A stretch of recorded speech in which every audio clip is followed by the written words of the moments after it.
नमस्कार, जय हिंद दोस्तों। आज जैसा कि आपको दिख रहा होगा, संख्या पद्धति में हम प्राकृतिक संख्याओं के योग पे आधारित प्रश्न को हल करेंगे। इसमें फर्स्ट देखेंगे क्रमागत संख्याओं का योग। तो क्रमागत संख्या क्या होती है, हमने पिछले चैप्टर में डिस्कस किया था। क्रम से आने वाली संख्या को हम क्रमागत संख्या कहते हैं, जिसमें कि दो पदों में अंतर जो है समान हो, चाहे एक का हो या दो का हो या तीन का या चार का, लेकिन समान हो। तो उसके लिए सूत्र जो मैंने बताया था पिछली क्लास में कि उसमें जो है एक सर्वांतर होता है जिसको डी बोलते हैं। यहाँ मैंने लिखा हुआ है डी, और प्रथम पद को ए मानेंगे और अंतिम पद को एल से डिनोट करेंगे। और पदों की संख्या जो है, पदों की संख्या को हम एन लेके चलेंगे। तो सबसे पहले पदों की संख्या ज्ञात करने का सूत्र जो है एल माइनस ए अपॉन डी प्लस वन, मतलब अंतिम संख्या माइनस प्रथम संख्या बटे सर्वांतर प्लस वन। ये हो गया पदों की संख्या ज्ञात करने का सूत्र। और दूसरा है योगफल ज्ञात करने का सूत्र जो है वो है अंतिम संख्या प्लस प्रथम संख्या ब्रैकेट में गुणे एन अपॉन टू। ये है इसका सूत्र। अब इस सूत्र को जो है इंप्लीमेंट करते हुए हम ये जो दो तीन क्वेश्चन है इसको हम हल करके देखेंगे। तो मैं इसको मिटा देता हूं और यही जो है क्वेश्चन को हल करेंगे। तो सबसे पहले फर्स्ट क्वेश्चन लिखते हैं। इसमें लिखा है 1 2 3 4 5 डॉट डॉट डॉट 60 तक, मतलब कि 1 से लेके 60 तक इस क्रम में आने वाली संख्याओं का हमको योगफल ज्ञात करना है। तो इसमें देखेंगे प्रथम पद क्या है, ए इक्वल टू है 1, अंतिम पद एल बराबर 60। अब इसमें हम सर्वांतर ज्ञात कर लेंगे डी। तो सर्वांतर का मैंने बताया था कि दो पदों के अंतर को हम सर्वांतर कहते हैं। तो दो कोई किसी भी दो पद जो है उसमें से हम अंतर निकाल के देख लेते हैं। तो दो में से एक जाएगा, सर्वांतर हो गया एक। तो पदों की संख्या हम निकाल सकते हैं। कैसे? पदों की संख्या हो गई n बराबर, इस सूत्र के हिसाब से लिखेंगे l माइनस ए अपॉन डी प्लस वन। एकदम बेसिक से मैं आपको बता रहा हूं। आपको कहीं ना कहीं दुनिया भर के ट्रिक मिल जाएंगे यूट्यूब पे। कई आदमी इसको पढ़ा रहे हैं, कई टीचर जो है इसको पढ़ा रहे हैं अपने अपने हिसाब से। तो अब ट्रिक के बारे में आप ट्रिक कितना याद रखेंगे सूत्र के हिसाब से, यहीं से सारा ट्रिक भी निकलता है और यही बेसिक है। तो इसको देखते हैं पहले। तो पदों की संख्या जो n है वो इस सूत्र से निकलेगा l माइनस ए अपॉन डी प्लस वन। अब l जो है इसमें देखेंगे l हो गया 60, प्रथम पद हो गया 1 माइनस 1, सर्वांतर हो गया इसका 1 और प्लस 1 कर देंगे। तो 60 में से एक गया 59, 59 बटे ए प्लस 1। 59 बटे एक मतलब 59 प्लस 1 बराबर 60। जैसा इसमें से भी दिख रहा है कि 1 से लेकर 60 तक जो टोटल पदों की संख्या 60 ही होगी। यहां से भी निकला हमारा 60। तो इसको मिटा देते हैं और यहां लिख लेते हैं कि n बराबर निकल गया हमारा 60। अब हमको 1 2 3 4 टर्म पता है जिसमें से हमको 1 2 3 का इंप्लीमेंट करना है। तो अब हम योग निकाल लेंगे, योगफल। अब योगफल निकालेंगे तो योगफल का सूत्र जो है ये है अंतिम पद प्लस प्रथम पद इंटू पदों की संख्या n बटे 2। तो अंतिम पद हो गया यहाँ पे 60 प्लस प्रथम पद हो गया 1 गुणे पदों की संख्या हो गया 60 बटे में 2। ये 60 प्लस 1 हो गया 61 प्लस 60 प्लस नहीं इंटू होगा ये, सॉरी।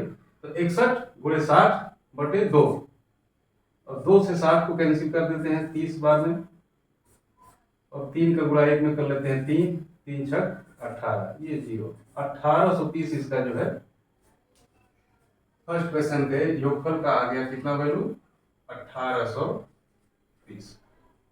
इतना इजी है। बस आपको ये सूत्र ध्यान में रखने हैं और आपको इसमें से पहले पदों की संख्या निकाल लेना है। और जैसे ही आपको पदों की संख्या निकल जाएगी, आप अंतिम पद प्लस प्रथम पद करके गुणा कर देंगे पदों की संख्या से और भाग दे देंगे 2 से। एकदम इजी है इनका योगफल निकालना।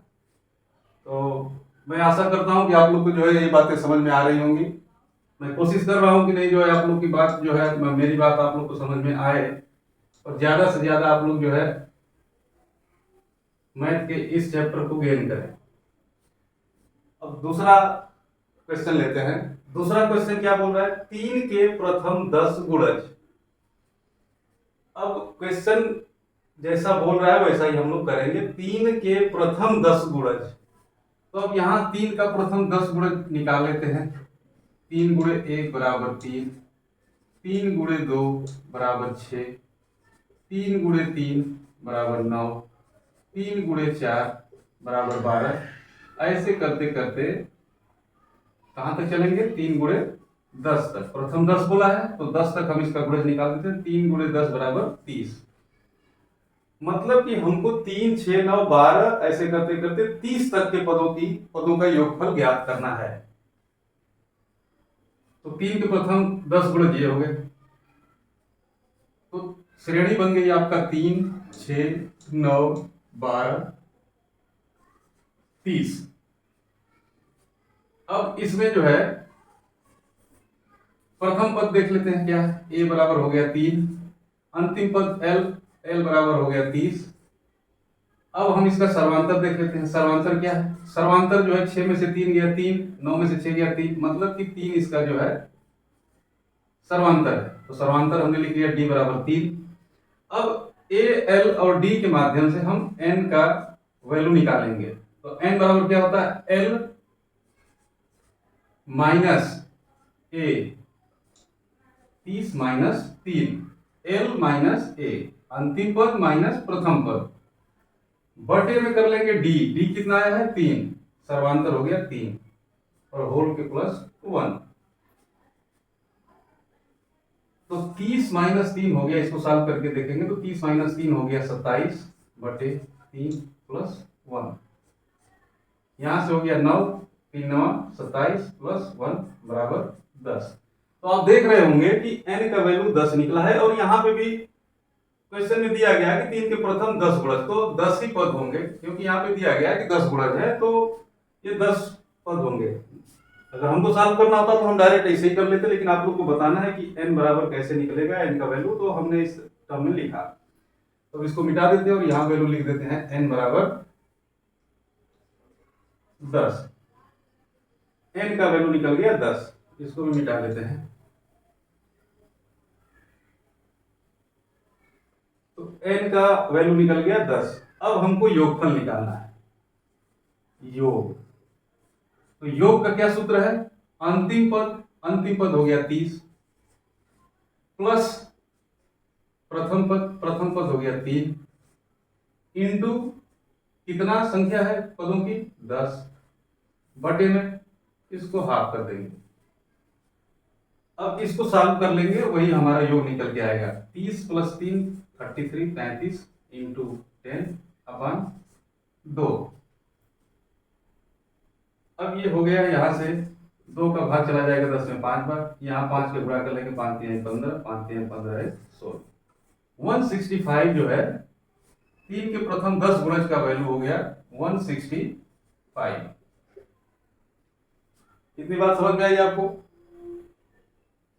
सिंपल सा फार्मूला है।